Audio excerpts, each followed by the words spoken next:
Hey everybody, it's Rockula and welcome back to Rockula Retrospective. This is a review of the very first season premiere of Fear the Walking Dead. For those of you who aren't familiar with my reviews, I'm the type of Walking Dead fan who likes to obsess over details, but I don't like reading the comics or the spoilers or any of that stuff.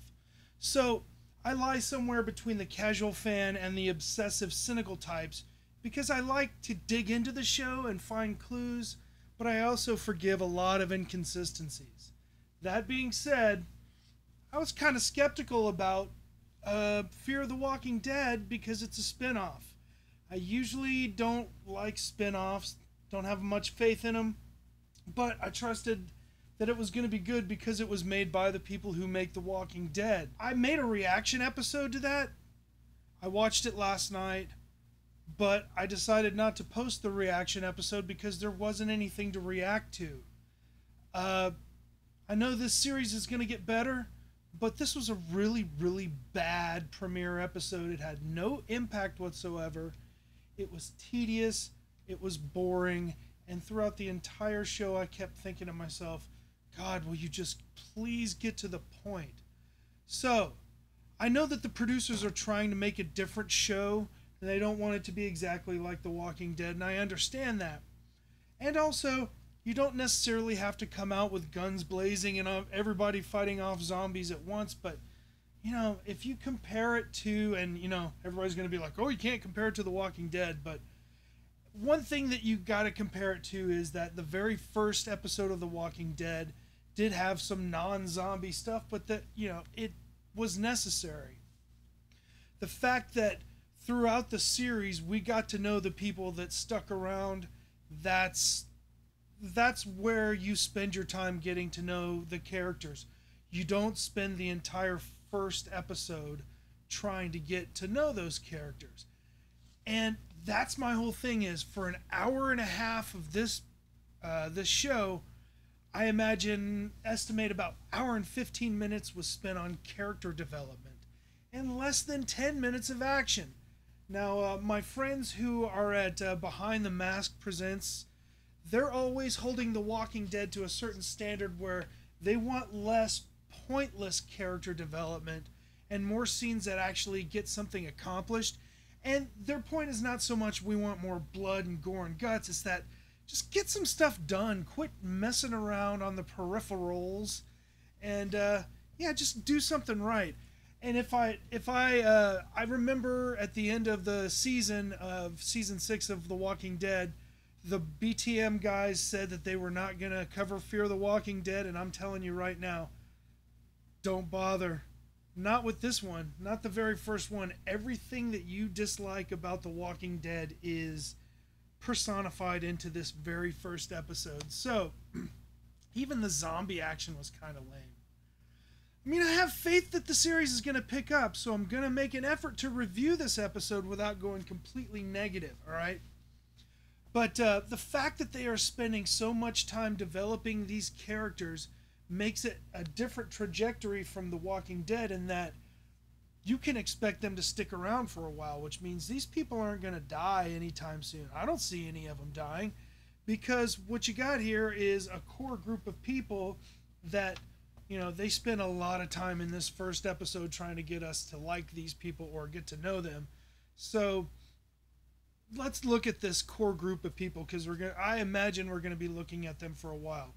So you got the family of the Johnny Depp junkie and the family of Nick, who looks like Asif Manvi.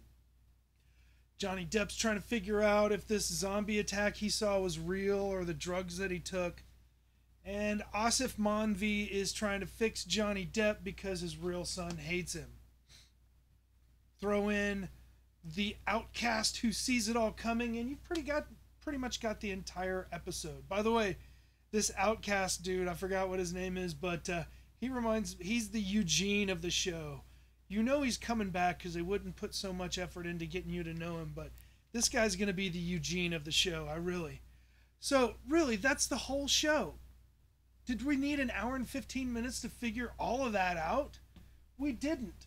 I'm not saying that we didn't need to spend a lot of time on character development, but way too much character development and way little action.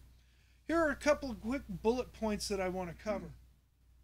They said that they were going to be using LA as a landscape and using shots in a very artful direction. And they have done that so far. There's some really cool, especially the opening scene. I thought that was really cool. It kind of reminded me of something like The Crow or something. I know I'm dating myself on that. But here's the other thing that I think is funny about this show so far. And one of my dead tuber friends brought this up because she lives in LA. The fact that nobody notices the chaos as it slowly builds around them because they live in LA. And it just seems to be like the general atmosphere in LA, and nobody stops to say, hey, do you hear all of those helicopters and all of those cop cars running around out there? What the hell's going on? So nobody stops to think in LA why, it's like, why is this blocked off or this or that? It's just, well, because it's LA. Dallas is kind of like that too, but not as much as LA. So I saw it coming when the dealer was going to kill Johnny Depp, but this leads me to the common sense moment of the show. And I got to nitpick this show about some kind of logical fallacies. But here's my gripe with all of the zombie genre in general, and this show has done it too. And I can believe, like, for instance, they show the zombies getting shot in the body. I can believe that they'd go down and get back up again and so forth because they're not hitting the head.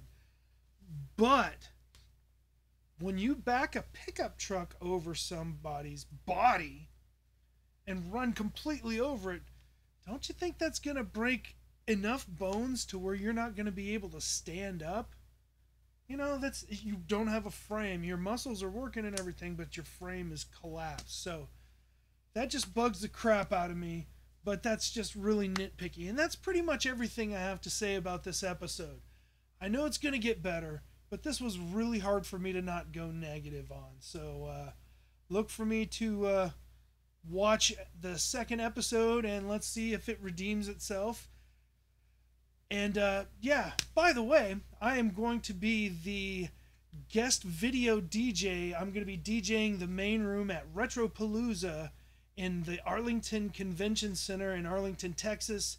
That's going to be September 26th and 27th. Come out and check out all of the crazy wackiness I am going to project onto the walls of Retropalooza 3. All right. I'm Rockula, and this is Rockula Retrospective.